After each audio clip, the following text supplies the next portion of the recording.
Hello friends and welcome back to my channel coding know how. तो आज का जो टॉपिक है वो हमारा मैथ मॉड्यूल ऑफ पाइथन है। तो सबसे पहले अगर आपको मैथ मॉड्यूल यूज़ करना है तो आपको उसको इंपोर्ट करना पड़ेगा और आप उसको लिखेंगे इंपोर्ट मैथ। और इसको लिखने के बाद आपकी मैथ लाइब्रेरी इनेबल हो चुकी है। उसके बाद आप कोई भी मैथ डॉट जो भी आपका फंक्शन नेम लिखना है आप उसको स्टार्ट कर सकते हैं। तो जैसे कि मैंने सबसे पहले मैथ डॉट सील और ब्रैकेट्स के अंदर आपको जो भी उसके अंदर नंबर रखना है वो रख सकते हैं। तो जैसे कि मैंने मैथ डॉट सील 1.03 लिया है तो उसका स्मॉलेस्ट इंटीजर 2 आ गया है और ये स्मॉलेस्ट इंटीजर नंबर से छोटा नहीं हो सकता है। तो अगला एग्जांपल लेंगे तो मैथ डॉट सील -2.98 लेंगे तो उसका स्मॉलेस्ट इंटीजर आ जाएगा -2। तो अगला पॉइंट जो हमारा मैथ मॉड्यूल के अंडर आता है वो हमारा स्क्वायर रूट। तो उसको डिनोट करते हैं हम SQRT से। तो मैथ डॉट SQRT लिखेंगे, उसके अंदर ब्रैकेट्स के अंदर आपको जिस नंबर का भी स्क्वायर रूट चाहिए वो आप डाल सकते हैं। तो सबसे पहले अगर मैं 81 लिखा तो उसका स्क्वायर रूट 9 आ गया है। और अगर मैं मैथ डॉट SQRT के अंदर 36 लिखूँगा तो 6 आ जाएगा। तो हमारा जो थर्ड पॉइंट है वो हमारा फैब्स है।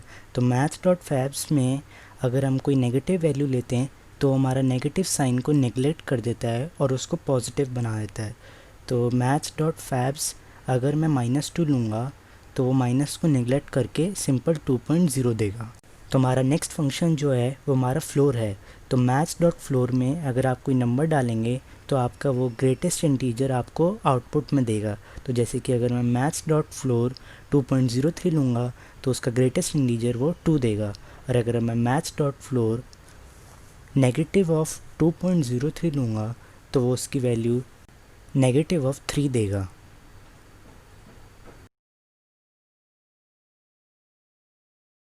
तो फिफ्थ पॉइंट जो है वो है हमारा लॉग फंक्शन। तो मैथ डॉट लॉग के अंदर अगर आप कोई भी वैल्यू लेते हैं तो उसका लॉगरिथमिक वैल्यू देता है।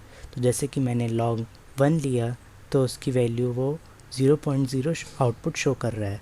और अगर मैं next example math dot log 1024, 2 लूँ विच मीन्स log 1024 बेस 2 तो उसका आउटपुट शो कर रहा है वो 10। तो हमारा नेक्स्ट फंक्शन log 10 है जिसको हम नेचुरल लॉग भी कहते हैं। तो अगर मैं इसके अंदर 1 लेता हूँ तो उसका नेचुरल लॉगरिथमिक देगा 0.0।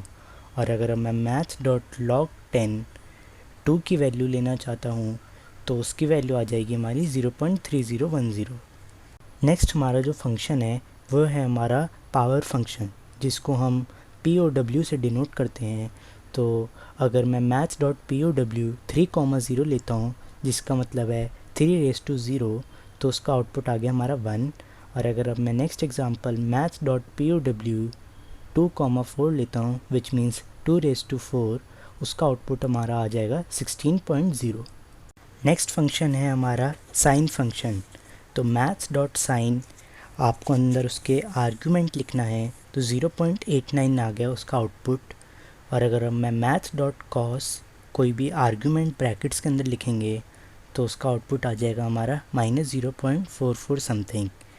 और नेक्स्ट है हमारा टैन फंक्शन। तो मैंने मैथ्स डॉट टैन कोई भी आर्ग्यूमेंट और जो आर्ग्यूमेंट है वो आपका रेडियंस में होना चाहिए तो उसका आउटपुट आ गया मेरा -1.99 something. Next function is degrees function.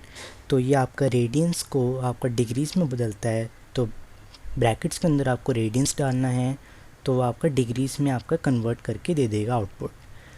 और जो अगला हमारा लास्ट फंक्शन है वो है हमारा रेडियंस फंक्शन। तो इसमें आपको ब्रैकेट्स के अंदर डिग्रीज़ डालनी है और वो आपका रेडियंस में कन्वर्ट करके आपको आउटपुट दे देगा। तो हमारे फंक्शंस इतने थे। तो अब बात कर लेते हैं कुछ इनवैलिड अरिथमेटिक एक्सप्रेशंस की। तो जैसे कि मैंने 3 + *4 किया तो इसमें ये एरर इसलिए आ रहा है क्योंकि दो ऑपरेटर्स एक साथ कंटिन्यूएशन में हैं। और अब नेक्स्ट एग्जांपल है हमारा 5 ब्रैकेट्स के अंदर 3 + 2 - 7/2। इसमें एरर इसलिए आएगा क्योंकि 5 और ब्रैकेट्स के अंदर हमने कोई ऑपरेटर नहीं डाला है किसी भी टाइप का।